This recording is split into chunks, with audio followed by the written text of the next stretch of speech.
नमस्कार, आदाब, हाजिर हूं मैं प्रवीण दत्ता लिए आप सभी का फेवरेट क्राइम शो दास्ताने जुर्म। कभी कभी मेरे दिल में ख्याल आता है, वैसे कभी कभी क्या आजकल तो अक्सर आता है, कि जिन्हें नाज है हिंद पर वो कहां हैं? कहां है खुदी के मुहाफिज? आखिर क्या वजह है कि लगातार नारी प्रतिष्ठा को आघात दिया जा रहा है और सभी बहसें कर रहे हैं, लेकिन असल में कुछ नहीं हो रहा है? क्या वजह है कि मासूम बच्चियों को शारीरिक यातना दी जाती है और पूरा का पूरा समाज कबूतर के मानिंद आंख बंद करके बैठ जाता है, शायद इसलिए कि वो उनकी बच्ची नहीं है? क्या वजह है कि हर चीज एक कमोडिटी में तब्दील हो गई है, बेच खरीद की वस्तु बन गई है, फिर वो चाहे इंसान का शरीर हो या फिर जमीन पर पड़ी मिट्टी? प्रेम, प्यार या लव बेशक जिंदगी का एक सुखद एहसास है, लेकिन जब से ये लव जिहाद के रूप में सामने आया है, जिंदगी साजिशों के दायरे में सिमट कर रह गई है। रांची के बहुचर्चित लव जिहाद की शिकार नेशनल शूटर तारा के मामले की जांच अभी ठंडी भी नहीं हुई है कि झारखंड से दूर हरियाणा में इसकी चिंगारी ने 2 लड़कियों की जिंदगी को साजिशों के दायरे में लाकर खड़ा कर दिया है। दिल्ली जाने के बाद मैं होश आया तो मैंने उनसे कहा कि मुझे तुम क्यों पकड़ कर लाए? तो इन्होंने कोई जवाब नहीं, मैं छोड़ दो। जिन्होंने बोला नहीं हम तुझे नहीं छोड़ते जी, तो इन्होंने मुझे छोड़ा नहीं, 1.5 साल तक इन्होंने बंद करके रखा मुझे। हरियाणा के सोनीपत जिले की इस अनाथ नाबालिग को बचपन से ही इसके रिश्तेदारों ने सहारा दिया। गरीबी के चलते ये मुन्ना उर्फ मनीष की नर्सरी में काम करने लगी। मुन्ना और उसके रिश्तेदार जबरन इसे बहादुरगढ़ ले गए, जहां एक मस्जिद में इसका जबरन निकाह पढ़वा दिया। बहादुरगढ़ में इसे पता चला कि जिस मुन्ना को ये हिंदू समझ रही थी वो मुस्लिम है और पहले से शादीशुदा भी है।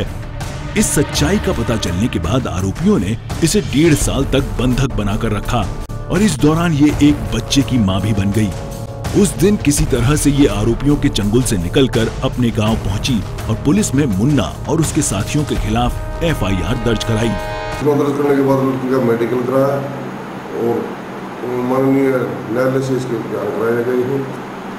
इसमें 2 लड़के मनीष और नूरा गिरफ्तार किए गए हैं 31 जनवरी। पुलिस ने इस मामले में जांच कर आरोपी मुन्ना उर्फ मनीष और उसके एक साथी को गिरफ्तार कर लिया है। पुलिस मामले की जांच कर ही रही थी कि दिल्ली से सटे गाजियाबाद जिले के साहिबाबाद में भी एक लड़की ने आरोप लगाया है कि शादी के बाद उस पर जबरन धर्म परिवर्तन करने के लिए दबाव बनाया जा रहा है। इन घटनाओं को देखकर ऐसा लगता है कि कोई ऐसा गिरोह सक्रिय है जो लव के जाल में लड़कियों को फांस कर जिहाद चला रहा है और इसकी शिकार बन रही हैं मासूम लड़कियां। सीबीआई जांच चाहिए, क्योंकि मैं जानती हूँ, मैंने देखा है उस इंसान को, वो किस तरीके से कितने लोगों से मिला है, कितने लोग इससे जुड़े हैं। इसलिए मैंने प्रधानमंत्री को भी पत्र लिखा है, उनसे ये निवेदन किया है। इधर शूटर तारा शाहदेव मामले में पुलिस ने जब उसके आरोपी पति रंजीत सिंह कोहली को गिरफ्तार किया, तब एक बार तो कोहली ने अपने आप को हिंदू साबित करने के पुख्ता सबूत पेश किए, लेकिन बाद में पूछताछ में खुलासा हुआ कि कोहली इस्लाम धर्म का पालन करता था, लेकिन उसने इस्लाम धर्म कबूल नहीं किया। कोहली की मां अपनी शादी से पहले मुस्लिम थी और शादी के बाद उसने हिंदू धर्म कबूल किया था। तारा के आरोपों की जांच के दौरान पुलिस ने पूछताछ के लिए कोहली की मां को भी हिरासत में लिया है। अब देखना यह है कि हिंदू मुस्लिम की गंगा जमुनी तहजीब में पले बढ़े और बड़े हुए रंजीत कोहली पर लगे आरोपों की सच्चाई क्या है। आपको सोचने पर मजबूर कर देगी ऐसी खबर दिखाएंगे, लेकिन उससे पहले देखिए दास्ताने जुर्म सुपरफास्ट क्राइम हेडलाइंस।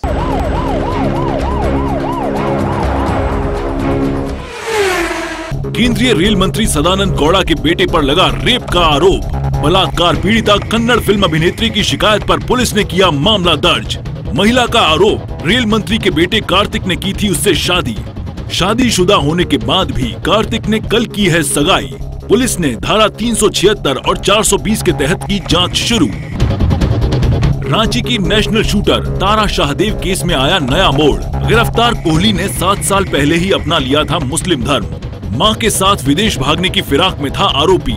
तारा शाहदेव ने जबरन धर्म परिवर्तन कराने की कोशिश के इस मामले की जांच CBI से कराने की रखी मांग। तारा के अनुसार आरोपी पति रंजीत कोहली जिन बड़े लोगों के संपर्क में है, पुलिस कतरा रही है उन पर हाथ डालने से। इधर लव जिहाद के इस पेचीदा मामले में गिरफ्तार रंजीत और उसकी मां को अदालत ने पुलिस रिमांड पर सौंपा।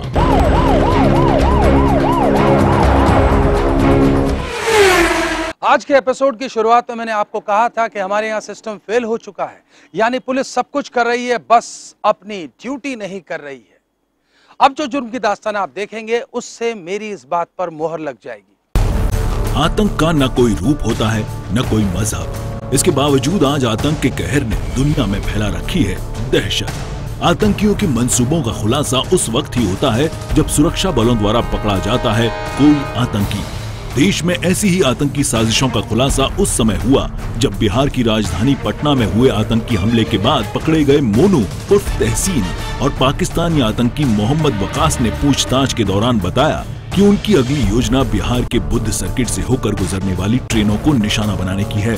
बोध गया या राजगीर इधर जो ट्रेनें गुजरती हैं वहाँ पर हम लोगों ने उस पर पर्याप्त मात्रा में मार्गरक्षण वगैरह और सभी स्टेशनों पर चेकिंग वगैरह की व्यवस्था करा रखी है। आतंकियों की इस सूचना के बाद रेल पुलिस और आरपीएफ ने गया से होकर गुजरने वाली प्रमुख ट्रेनों की सुरक्षा बढ़ाने के साथ ही रेलवे स्टेशनों और यात्रियों के सुरक्षा दायरों को और सख्त कर दिया है। बुद्ध सर्किट से होकर गुजरने वाली प्रमुख ट्रेन में Buddha Purnima express, Mahabodhi express, Sealdah express, Howrah Rajdhani, Howrah Jodhpur express, Kolkata Ajmer express, Jammu Tawi express के साथ साथ श्रमजीवी एक्सप्रेस और राजधानी एक्सप्रेस शामिल हैं, जिनकी सुरक्षा कदम कदम पर बढ़ाई गई है। गया से गुजरने वाली कुछ ट्रेनों को हम लोगों ने चिन्हित किया है और उस पर सुरक्षा और गुजरने वाले सभी स्टेशनों पर भी पर्याप्त सुरक्षा देने का प्रयास किया गया है। रेल प्रशासन ने ट्रेनों, यात्रियों और उनके सामान की कड़ी चेकिंग के साथ ही आम नागरिकों को भी ये हिदायत दी है कि यदि उन्हें कहीं कोई संदिग्ध सामान या यात्री दिखाई दे तो इसकी सूचना तुरंत कंट्रोल रूम को दें। इसके लिए रेल प्रशासन ने रेल पुलिस अधिकारियों के मोबाइल नंबर भी कई जगह डिस्प्ले किए हैं। रेल पुलिस कंट्रोल रूम का नंबर है 094731976000। आपका सहयोग आतंकियों के मंसूबों को मटियामेट करने के लिए काफी है। लालच के हवाले हुआ इंसान कैसे देता है एक जुर्म की वारदात को अंजाम, बताएंगे एक छोटे से ब्रेक के बाद।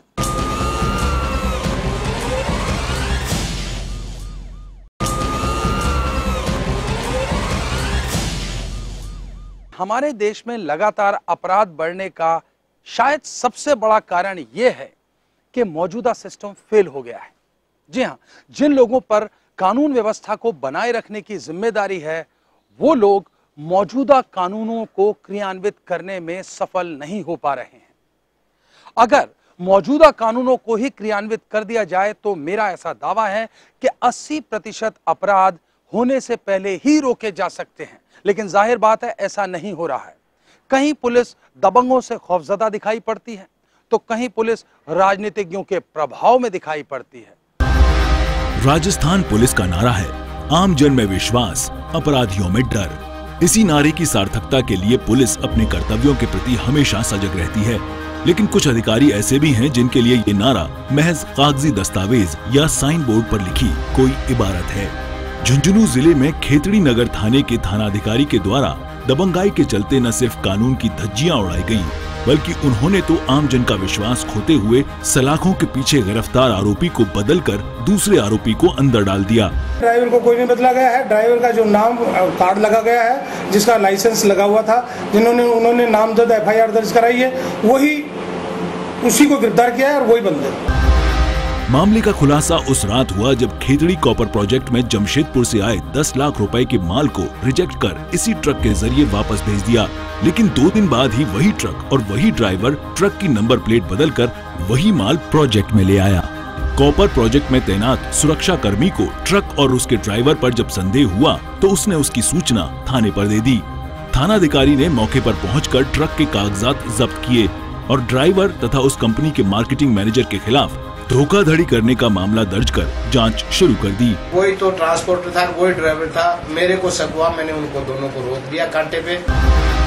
लेकिन मामले ने उस समय तूल पकड़ लिया जब कॉपर प्रोजेक्ट के कर्मचारियों के सामने पुलिस ने इस ड्राइवर और कंपनी के प्रतिनिधि को गिरफ्तार करके पुलिस वैन में बिठाया था। उन्हें जब रिमांड पर लेने के लिए अदालत में पेश किया गया तो ड्राइवर का चेहरा बदला हुआ था। पुलिस ने इस मामले को दबाने की बहुत कोशिश की, लेकिन मीडिया के सामने थाना अधिकारी की ये सभी कोशिशें नाकाम साबित हो गयीं। को ये पता नहीं था कि नेत्राम है या कौन है, लेकिन वो गाड़ी चला करके लेकर के हमारे साथ आया था। बाद में हमने जब जांच करी, तफ्तीश के दौरान हमको पाया कि ट्रक लेकर के नेत्राम जा रहा था, नेत्राम को ही गिरफ्तार किया। इस मामले में थाना अधिकारी ने मीडिया के सामने जो कुछ बताया, उसके अनुसार गिरफ्तार ड्राइवर ने अपना जो नाम बताया था, जांच में पता चला कि उस नाम का व्यक्ति उस ड्राइवर का रिश्तेदार है। इसके चलते पहले आरोपी को छोड़ दिया गया और अब ये असली आरोपी गिरफ्तार हुआ है। इस मामले में सबसे बड़ा सवाल ये उठता है कि जब धोखाधड़ी के इस मामले का असली मुजरिम अब गिरफ्तार हुआ है, तो फिर 4 दिन पहले उस व्यक्ति को क्यों गिरफ्तार किया गया? धोखाधड़ी के इस मामले में खेतड़ी थाना अधिकारी की संलिप्तता को लेकर पुलिस अधीक्षक ने जांच के आदेश दे दिए हैं। अब देखना यह है कि जांच का ऊंट किस करवट बैठेगा। एक बेबस की आवाज में आवाज मिलाएंगे, लेकिन उससे पहले देखिए दास्ताने जुर्म क्राइम फ्लैश। मध्य प्रदेश के खंडवा में एक युवक की काला जादू के फेर में हुई नृशंस हत्या। मृतक अपनी पत्नी के साथ बेटे का इलाज कराने गया था एक कथित जादूगरनी के पास। 4 महिला सहित 7 लोगों ने आजमाया उस शख्स पर काला जादू। पहले तो त्रिशूल से गोदा, फिर कुल्हाड़ी से काटे हाथ पांव और फिर उसे जला दिया। इस दौरान 7 आरोपी जलते शख्स के चारों ओर करते रहे डांस। पुलिस ने इन सभी 7 आदिवासियों को किया गिरफ्तार। फिल्म निर्माता करीम मोरानी को मिले अंडरवर्ल्ड के धमकी भरे एसएमएस से बॉलीवुड में मची खलबली। गैंगस्टर रवि पुजारी का है एसएमएस। ये तो ट्रेलर है, पिक्चर अभी बाकी है। गौरतलब है कि कुछ दिन पहले ही रवि पुजारी के गुर्गों ने करीम मोरानी के घर कराई थी फायरिंग। उस फायरिंग को ही गैंगस्टर ने बताया है ट्रेलर। इस वारदात के बाद से मुंबई पुलिस ने शाहरुख खान, आमिर खान, बोनी कपूर और अक्षय कुमार की बढ़ाई थी सुरक्षा। देश में शिक्षा के मंदिरों में बच्चों को प्रताड़ित करने का सिलसिला नहीं ले रहा रुकने का नाम।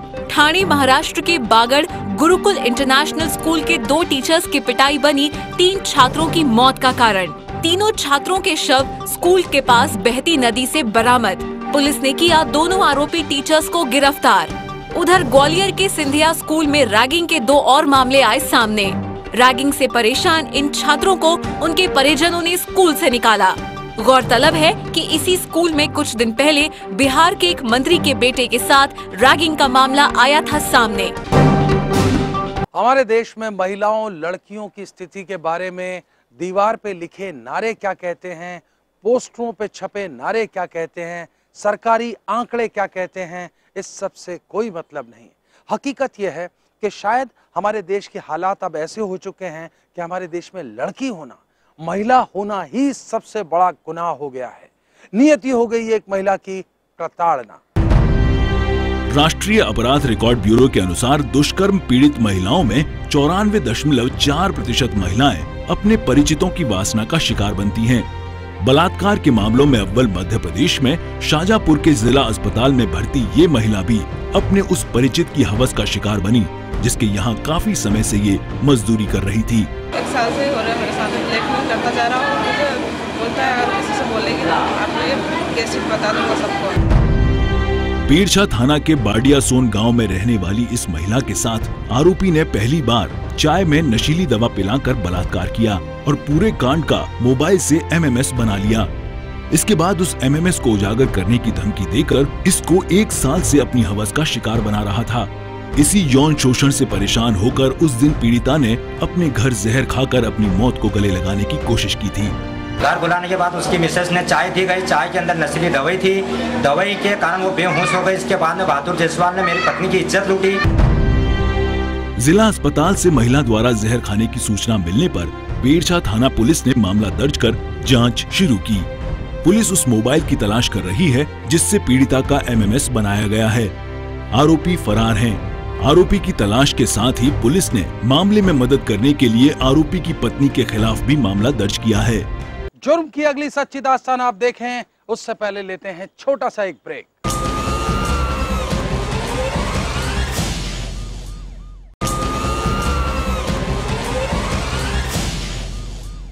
यूं तो अगर किसी को बिहार के आपराधिक परिदृश्य पर टिप्पणी करनी हो तो एक पूरी किताब कम पड़ेगी, लेकिन कभी कभी एक छोटे से वक्फे में हुए अपराध पूरी तस्वीर उकेर कर रख देते हैं। राजधानी पटना में हाल के दिनों में हुई एक घटना ने पुलिस को भी परेशान कर रखा है। मामला एक युवती की मौत से जुड़ा है। पुलिस अब तक किसी ठोस नतीजे तक नहीं पहुंच पाई है।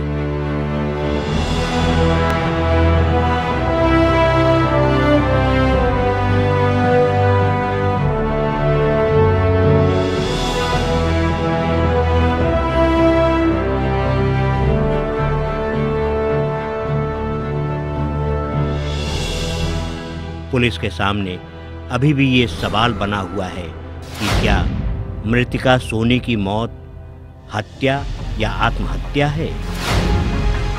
यदि सोनी ने आत्महत्या की तो इसकी वजह क्या है?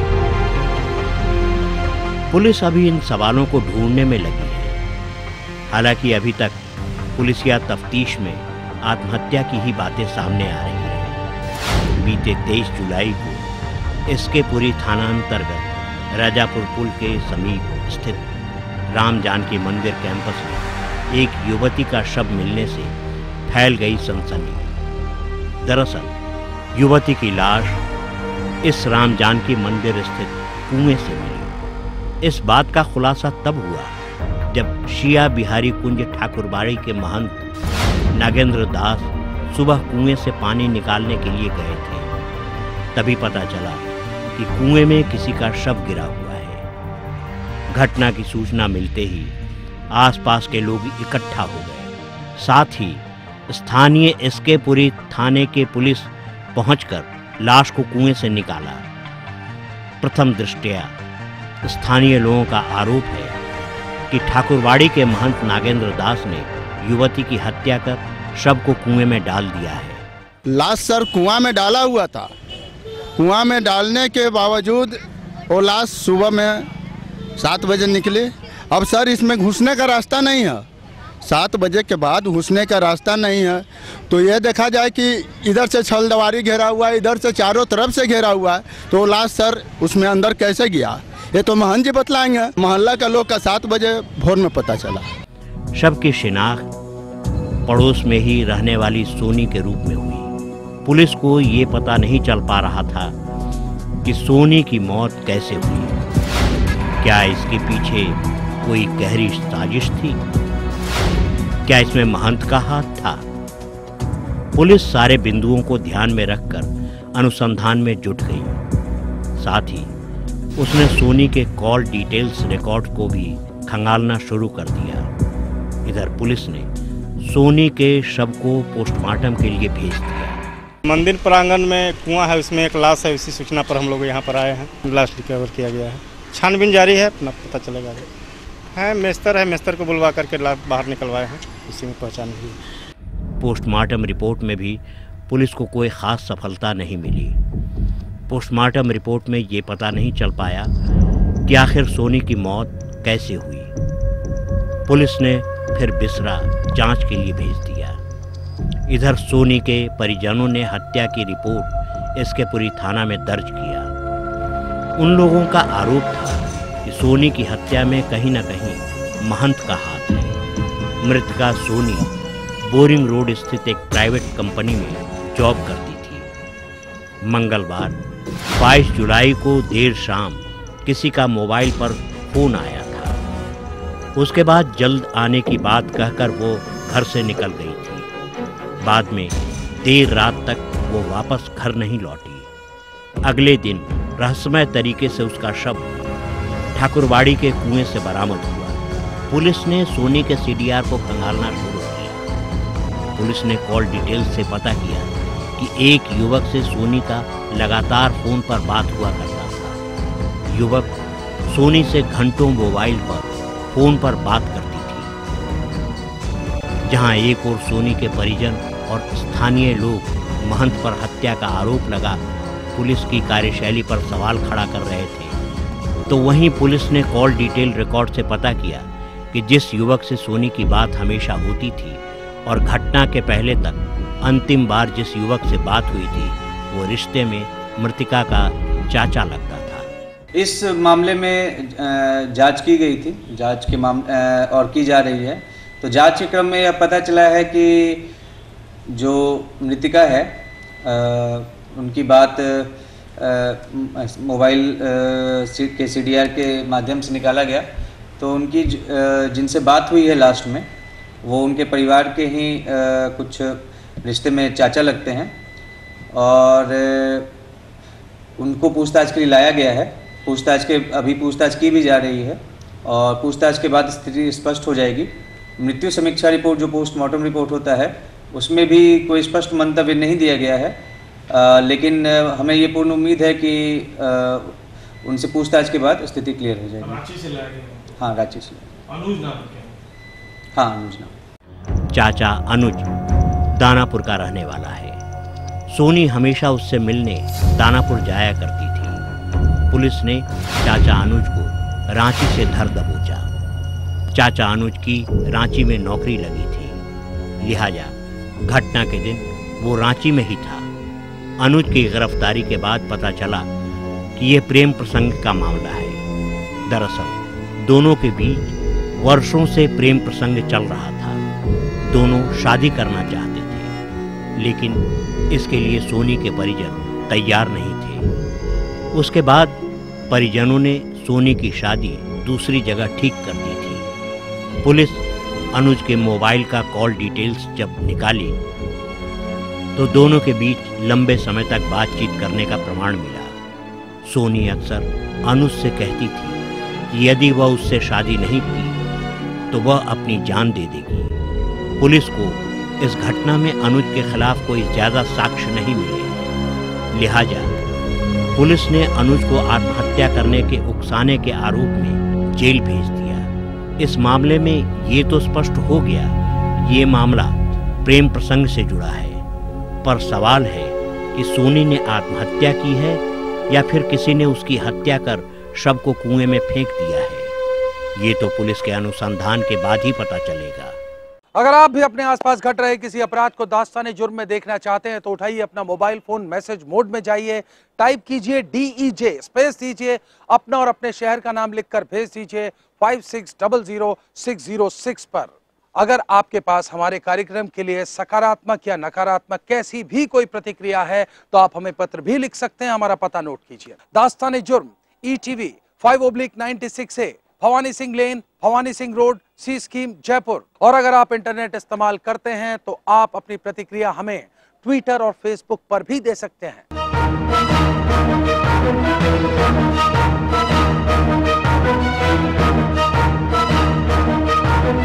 दास्ताने जुर्म के आज के सफर में बस इतना। इसी वक्त इसी चैनल पर फिर हाजिर रहूंगा। हमेशा की तरह वादा कीजिए, तब तक आप सब रहेंगे सतर्क और होशियार।